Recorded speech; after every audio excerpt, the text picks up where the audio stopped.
Akkam jirtu baga nagaan deebitanii gara chaayinaalii keenyaatti dhuftanii eegaan har'ammoo akkuma mata duree isaa irratti argitan waa'ee major ethical principle of nurse kan jedhu irratti baranna jechuudha. Narsiin tokko yeroo gara hojiitti ba'utti yeroo buufata fayyaa hospitaala akkasumas immoo private kliinikii garaagaraa keessatti hojjetutti seerota yookiin immoo itiksii inni eeguu qabu maal fa'i akkasumas immoo qormaataa hojii wal qabsiisee kanan isinitti mutaa jechuudha. Eegaan hamma dhumaatti tura maaliifii dhumarratti gaaffii siyoosii afran tokkotti dabaleera gatiin ta'eef isas walii wajjin kan ilaallu ta'a jechuudha. Subscribe gochuun dagatinaa. Thank you so much. Koleegaan bokkaan xinnoo roobaa wanta jiruu fi maybe sagaleen kan hin dhaga'amne yoo ta'e ol kaasee haasoof nayyaala. Okay, akkuma jalqaba irratti isinitti hime today we're gonna to discuss about some major ethical principle which is focused on nursing jechuudha yookiin immoo narsii irratti fookasii ta'ee ethical principle on jiranii maal faadha kan jedhudha jechuudha. Har'a kan ilaallu baay'ee barnoota barbaachisaadha. So isaan egaan warra kanadha jechuudha. Normal bakka beekamoo jedhamanii warra kanadha. Isaanis eenyu faadha? Tokkoffaarratti respecting rights and dignity of patient jechuudha. Respecting right and dignity of patient kan jedhu kan hin ilaalla jechuudha. Inni taan autonomy kan jedhu hin ilaalla jechuudha. Kan biraan non maleficence, kan biraan beneficency, justice, fidelity, confidentiality akkasumas immoo veracity kan jedhu kanadha jechuudha. Kan nu ilaallu meeqa jechuudha? Naannoo 7-8 kan isaan ta'anii jechuudha. So kana hundumaa yeroo ilaallutti gaammatiin kan gochuu qabdan maalidha? Tokkoon isaa wal isin jalaa rukuchuu hin qabu akkasumallee sirriitti adda babbaastanii sammuu keessan keessatti qabachuu danda'uutii qabdu jechuudha. Maaliifidha? Wanti kun hojii irrattis isin fayyada, qormaata irrattis isin fayyada. Malee COC yookiin exit examii darbuuf qofa osoo hin taane hanga hojii fayyaa keessa jirtanitti doktariis ta'a, fiizishiyaanii doktaris ta'a, narsiis ta'a, midwaayifaris ta'a, eenyuyyuu ta'a ogeessa fayyaa taataniinaan dirqama ethical principle kana eeguu danda'uutii qabdu jechuudha. Kan cabsitan yoo ta'e garuu adabbii mataa isaa danda'e qabaachuu gatii danda'u jechuudha. Kanaafuu mee maal fa'i kan jedhu ilaallu gaa. Tokkoffaarratti respect the right and dignity jechuun maal jechuudha? The nurse respect the value, custom and spiritual belief of individual jechuudha bakka. Narsiin tokko yookiin ogeessi fayyaa tokko dirqama akkaataa uffannaa isaa, akkaataa aadaa isaa, akkaataa dubbannaa isaa, amantii isaa wanta hundumaa peeshantii tokko maal gochuu qaba? Kabajuu danda'uutii qaba jechuudha. Isa kabajeedha kan inni yaalii gochuu fi danda'uutii qabu malee bifa laalaa, hojjaa laalaa, qabeenya laalaa, beekamtii laalaa yookiin immoo sadarkaa nama sanaa ilaalaa yaalii goona taanaan garuu kuni sirrii miti jechuudha. Kanaafuu respect right and dignity jechuun isa kanadha jechuudha.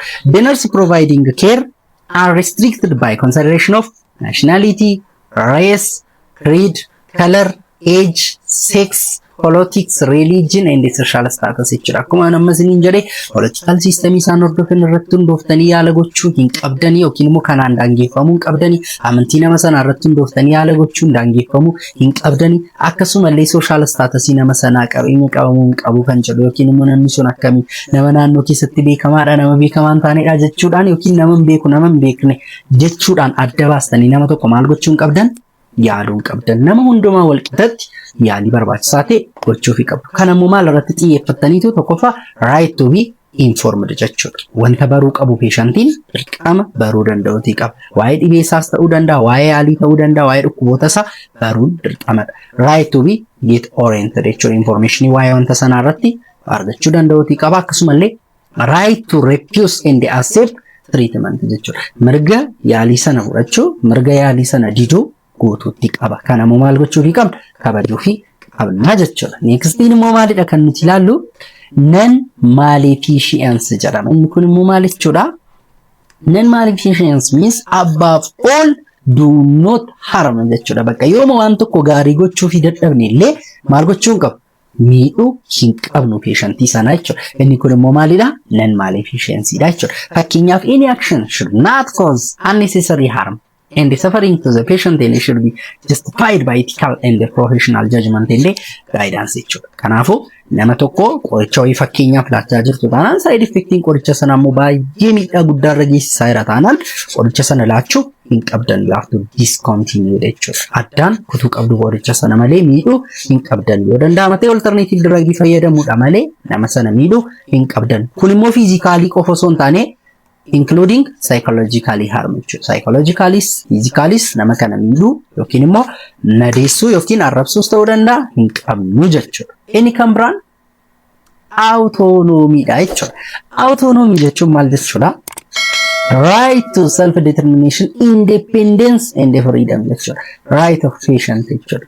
Whether the patient can accept a treatment or refuse. Yoo barbaade fudhachuu danda'a yaalii sana, yoo barbaade dhiisuu ni danda'a.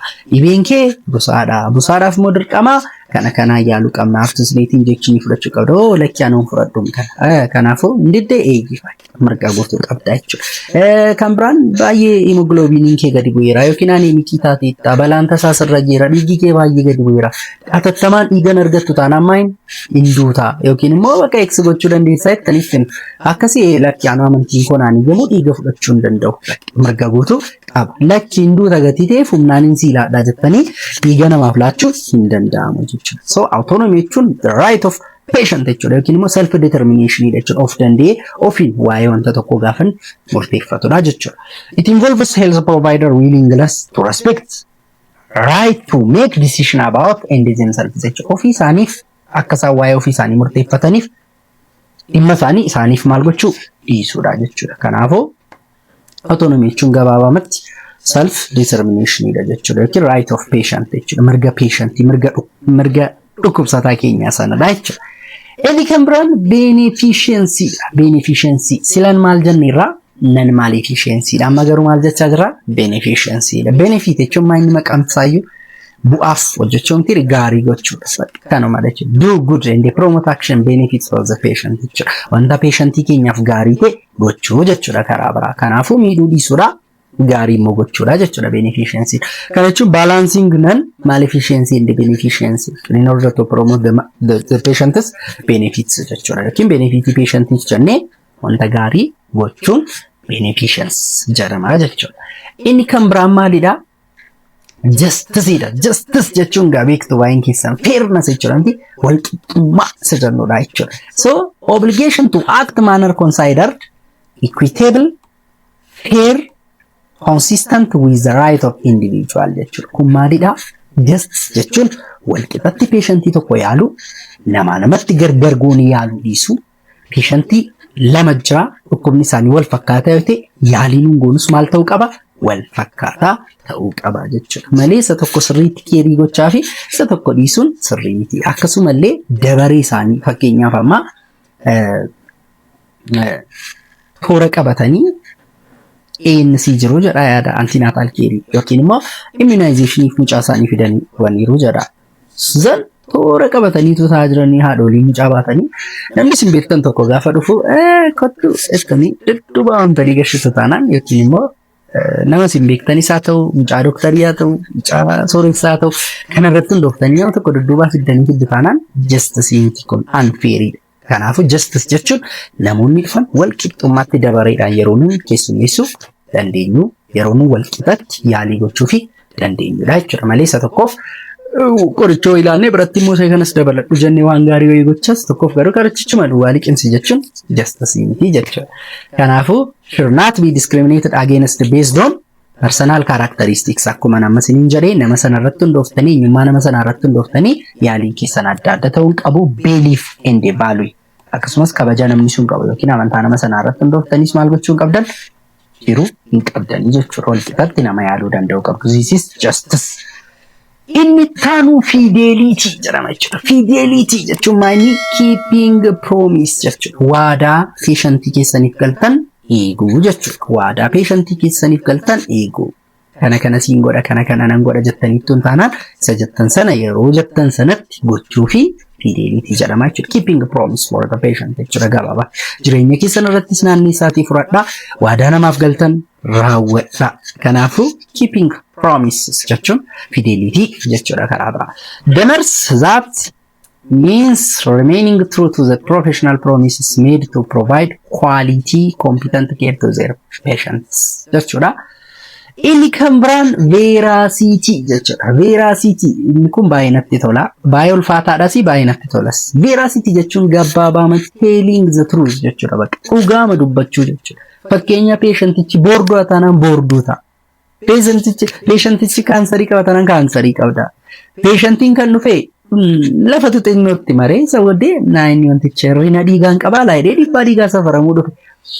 Erga dhufee garuu hepatitis argattanitti taanaan bakka dhibee hepatitis qabdaa jettanii dhugaa jiru itti himuun veeraasiitii jedhama jechuudha. HIV marmartanii argitanii wayyoo ofajjiisaa laata yoon itti hojjettanii dhossuu hin qabdan.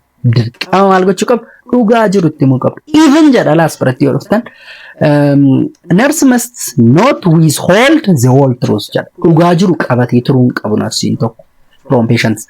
Even if they believe the truth will cause distress. Dhugaan jiru sun nama sana miidha taanaan iyyuu dirqama maal gochuu qabdu? Itti himuu qabdu dhugaa jiru. Kanaafuu dhossuu hin qabdani. A patient always has right to know about diagnosis and care options. Lammoo dubbanneera patientiin marga guutuu qaba. Waa'ee maalii baruuf? Waa'ee dhukkuba isaa, waa'ee yaalii isaa, waa'ee dhukkubni isaa gara fuulduraatti sarratti rakkoonni fiduu qabu iyyuu baruu danda'uti.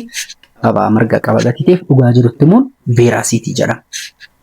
Inni kan biraaf inni ajaa'ibaa tokko confidentiality jedhama. Inni kunis jireenya keenya hojii wal qabsiisnee ilaaluu danda'uutii qabna. Confidentiality jechuun maal jechuudha?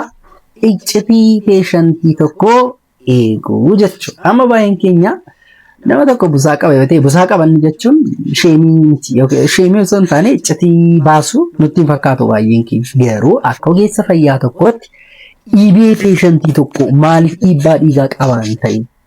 Maaliif dhiibbaa dhiigaa qaban ta'e? Maaliif taayifoidii keessatti argame ta'e? Dabarsitanii nama biraatti himuun nama fira isaan taane nama maatii isaan taane abbaa haadhaan alatti dabarsitanii nama biraatti taasa'uun yakkadha. Sirrii miti. Confidentiality cabsitaniitu jechuudha. Kanaafuu dirqama confidentiality'n peeshantii maal ta'uu qaba? Sirriitti eegamuufi qaba jechuudha. Kanaafuu peeshantiin tokko kaansarii yoo qabaate dubbatamuu hin qabu. Peeshantiin tokko HIV qaba taanaan namatti dubbatamuu qabu. Garuu yerootti iccitiin peeshantii ba'u jira. Innis sababoota lamaafidha jechuudha. Tokkoffaan yoo peeshantiin sun eeyyamamaati. If the patient is willingness jechuudha. Fakkeenyaaf HIV qaba, fakkeenyaaf hepatitis qaba yookiin fakkeenyaaf dhibee addaa takka amma fakkeenyaaf waan akka dhukkubni haaraan adda addaan dhufamti waan akkasii gaafa dhufu peeshantiin sun fakkeenyaaf yoo bakka taayimamu namatti yookiin immoo barsiisummaaf iyyuu nan ta'a namni haa baratu narraa jedha taanaan fedha isaadha taanaan dubbatamuun ni danda'a kun yakka miti yookiin immoo confidentiality cabsuu miti fedha peeshantii taanaan fedhaan ala taanaan garuu sirrii miti. Kanaafuu fedha peeshantii yoo ta'e rakkoon qabu. Lammaffaan dhibeen nama sanaa kontaajiyen yoo ta'e fakkeenyaaf amma qaqqabaadhaan fa'aa darbuu danda'a taanaan narsiitti himuun rakkoo tokko iyyuu hin qabu. Narsii biraatti maaliifidha? Peeshantii kanaafi dirqama isin qofa yaalii godhaaf miti. Peeshantii kanaafi ogeessi fayyaan biraa dhufee yaalii gochuu gatii danda'uu fi dirqama waa'ee dhukkubsataa sanaa maal ta'uu qaba? Narsiin biraas beekuu danda'uuti qaba jechuudha. Kanaafuu sababoota akkasiidhaan fakkeenyaaf hepatitis maaliin darbu qaqqabbaadhaan darba waan akkasii gaafa ta'u ogeessa fayyaa biraatti yoo dabarsan rakkoo tokko iyyuu hin qabu. Sababoota kana lamaaniin jechuudha. So confidentiality jechuun gabaabumatti iccitii peeshantii tokko eeguu jechuudha. Amma gaan xumurreerra jechuudha. Maal barreerraa? Respect, right and dignity of patient barreerraa. Autonomy barreerraa. Veracity barreerraa. Fidelity barreerraa. Beneficency barreerraa. Confidentiality barreerraa. Non-maleficency fi kan kana fakkaatan barreerraa jechuudha. Amma immoo ethical principle exam based kan jedhu barraa jechuudha. Kun immoo maalidha? Akkamittiin qormaata irratti nuuf dhufa? Qormaataan fakkaatee keeziin fakkaatee akkamittiin nuuf dhufa kan jedhudha jechuudha. Mi'a wajjin gaaffii kan. Gaaffiin tokkoffaa maal jedhaa? A 31 years old female goes to hospital for acute illness with vomiting and diarrhea jedha. The healthcare told her about her health problem, procedure, complication and the other option of intervention. However, she refuses the procedure or treatment and the health provider respect her idea. She refuses what? The procedure and the health provider in momal gode respect their idea. This shown that which principle of professional ethics jar. Namooti dhukkubsatee dhufe ogeessa fayyaa biraa isa booddee dhukkubni isaa vomitingiif diyaariyaa qaba ture ogeessi fayyaa immoo waa'ee dhukkuba nama sanaa yaalii isaa complication isaa fi kan kana fakkaatu yaaliiwwan garaa garaa maal akka godhamuuf itti himee jira. Haa ta'u iyyuu malee patient ittiin sun garuu maalidha kan isheen jettee jedhala. However, she refuses the procedure. Procedure isaa jechuun yaalii godhamu sana fudhachuu hin barbaanne jedha treatment isaa. Kanaafuu ogeessi fayyaa sun immoo maal godhe jedha. Respect her idea. Yaada ishee kabajeef tolee giiftii koo jedhee kabajeef jedha. This shown that which principle of professional ethics sila jenne keessa inni kun isa kamidha. A. Autonomy. B. Beneficence. C. Non-maleficence. D. Veracity. Veracity jechuun maal jechuudha? Jalqaba irratti yaaltanitti moo yaalle? Okay, yaaltanittu. Tole, deebisaa maalidha? Veracity irraa kaasume. Veracity jechuun telling the truth jechuudha. Bakka dhugaa jiru patientitti maal gochuu? Dubbachuu. Dhukkuba isaa itti himuu, hinduu taanaan hinduuta jedhanii itti himuu, HIV taanaan itti himuu. Bakka telling the truth about the patient specific. Telling about the patient status jechuudha. Non-maleficence jechuun immoo miidhuu dhiisuu. Gaarii gochuu yoo dadhabne illee do not harm miidhuu dhiisuudha. Beneficence jechuun wanta gaarii patientiif gochuu. Autonomy jechuun immoo right of self-determination jechuudha. Patientiin sun of danda'ee mirga ofiisaa maal gochuu? Bulchuu jechuudha. Fakkeenyaaf qorichi kun IV laatama. IV'n fudhadhu. Mirga qabamaan qabu qaba. Dhiiga si barbaachisa dhiigan si ilaala. Dhiiga akka barbaachisu ogeessi fayyaatti himuu qaba. Maaliif dhiigan argattu taanaan hinduu taayettanitti hin galu. Oo akkasii laatti aanuun fudhadhu. Maalidha kun? Autonomy. Kanaafuu deebiin kanaa maalidha? Autonomiidha jechuudha. Autonomiidha. Eshi gaaffii lammaffaatti dabarru. Subscribe gochuu hin dagatinaa gidduutti. Eshi gaaffii lammaffaa maal jedhaa? In cardiac center of hospital jedhaa bakka dhukkubsattoonni onnee ciisan yookiin bakka cardiac hospitalitti more than 500 children in the other cardiac patient are on waiting list for cardiac surgery jedha. Dhukkubsattoota 500 oltu dhibee onnee yaalii fi dhufee jira yookiin immoo liistii irra jira jechuudha. Yaadaagaa 500 ol ijoollee. Okay, because of resource scarcity sababa ummi nama baratees haa ta'u sababa resourcing garaa garaa gahaa hin jirreef along with solving the budget constraint training of health professional the hospital management decided to give service in their order of visit. Sababii humni nama baratee gaa meeshaan gaa fi bakki gahaan hin jirreef jedhanii maal godhan kana hundal takka yaaluu gatii hin dandeenye fi decided to give service in order to visit. Akkuma dhufanii maal gochuu dabareedhaan yaalii kennuufiif murteessanii managementiin hospitaala sanaa jira. Amma gaaffiin jiru maayin? What is the most appropriate ethical principle in this context? Kana irratti amma ethical principle hin jiru maalidha? Tokkoffaa autonomy jedhan. Autonomy. Lamaffaan justice. Sadaffaan beneficence. Afraffaan maalidha? Afraffaan non-maleficence. Deebiinsaa yes. Okay, haa ilaallu. Non-maleficence jechuun maalidha jenneerraa? Miidhuu dhiisuu. Beneficence jechuun waan gaarii gochuu. Justice jechuun wal qixxummaa. Qixxummaatti patientii yaaluu, qixxummaatti dhukkubsataa sana akka isaan dhufanitti maal godhuu gaggeessuu yaalii gochuufi. Autonomy jechuun immoo mirga ofiin of bulchuu patientii jenneera. Kanaafuu justice jechuudha deemsa. Justice jechuun wal qixxummaa. Patientii tokko yoo dhufe ati fira koodha kottu dura galii ati akkasidha kottu dura galii hin jennu. Eenyummaa isaarratti ituun hundaa'in maal gochuu qabna patientii wal qixxummaatti yaaluu qabna. Inni kun maallaa justiceedha. Kanaafuu deemsa maal jechuudha justiceedha jechuudha. Okay, gaaffii sadaffaa. A 28 years old female patient was admitted to surgical ward of ovarian cyst. Ovarian cyst yookiin immoo ovarii ishee irratti dhangala'aan kuufachuudhaan kan ka'e surgical ward yookiin immoo gaayinii wardii ciistee jirti. The pre-operative assessment operation itun ta'in dura asas gaafa goonu when we are gathering information or asas gaafa goonu patient isan identified hepatitis B infection. Hepatitis B argan. Patientiin kan qabdu ovarian cyst. Itu operation galiin dura garuu dursinee gaafa asas goonu patientii kana irratti dhibee biraa maal argan? Hepatitis B infection argan.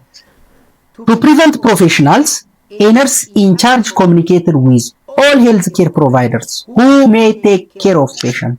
Patientii sana tuquu yookiin immoo patientii sanaaf yaalii gochuu ni danda'u kan jennee yaallu ogeessa fayyaa kutaa sana hojjetan wajjiniin waa'ee dhibee ishee sana communicate goone itti himne yookiin narsiin sun maal taate itti himteetti jechuudha. The patient vulnerable to share information about diagnosis and blood screen finding. What principle most likely at risk of violation? Ethical principle sila jenne keessaa kan cabsaa jirru yookiin immoo kan riskii irra geessisaa jirra jennee yaannu isa kamidhaadha. Tokkoffaa advocacyidha. Advocacy jechuun afaan patientii ta'uu jechuudha yookiin immoo patientiif dhaabbachuu standing for your patient jechuudha. Advocacy standing for your patient jechuudha yookiin patientiif dhaabbachuu jechuudha. Confidentiality jechuun iccitee eeguu jechuudha. Informal consent jechuun informal consentidha yookiin mallatteessisuu jechuudha. Being privacy maal deebiinsa akka ethical principle confidentiality da bakka iccitii patientii maal gochaa irraa dabsaa jirra jechuudha. Kanaafuu at risk of violation maalla confidentiality da jechuudha. Gaaffii 5 afraffaan immoo maal jedha? 50 years old female patient was diagnosed with ovarian cancer. Ovarian cancer qabdi. And the oncologist decided the need of radiation therapy. Radiation therapy is barbaachisaa jedhee ogeessi oncologist waa'ee kaansarii irratti qoratu itti. The nurse in charge explained the risk of infertility secondary to radiation therapy. Radiation therapy immoo complication isaa maalidha? Infertility maseenummaadha kan inni fidu. Kanaafuu waa'ee maseenummaa akka itti fiduu danda'u itti. Lubbuu ishee oolchuu danda'a maybe garuu immoo maal itti fiduu danda'a? Maseenummaa itti fiduu danda'a. She refused radiation therapy. And at the same time, she had a strong desire to have children. Malida, Kimbarban management. She refused radiation therapy. Radiation therapy can barban nete. Amma momalin mo barbadete. Muchani mo barbadas jette. The kungat ethical dilemma ujual kabachus ni barbada. The procedure was done. Ela procedure chimalte done to save her life. Lubbuu ishee oolchuuf jecha maal ta'eeram bakka operaationichi yookiin immoo raadiyeeshinichi operaationiin sun taane raadiyeeshinichi maal ta'eera hojjetameera patientii kana. In order to save her life lubbuu ishee oolchuuf. She was cured from what? Ovarian cancer. Bakka ovarian cancer irraa maal taateetti bilisa taateetti. And develop infertility. Garuu maal develop gooteetti infertility yookiin immoo maseenummaa taateetti. Garuu lubbuu ishee maal ta'e ooleeraa fi fayyiteetti dhibee kaansarii. What ethical principle most likely forced? The healthcare team action. Ethical principle humnaan cabsineetti galle isa kam yookiin immoo wanti nuun ethical principle dha jennu warreen kana keessaa maalidha? A beneficiency dha, B justice, C autonomy. Okay, C jedha kun D godhadha, D non maleficence.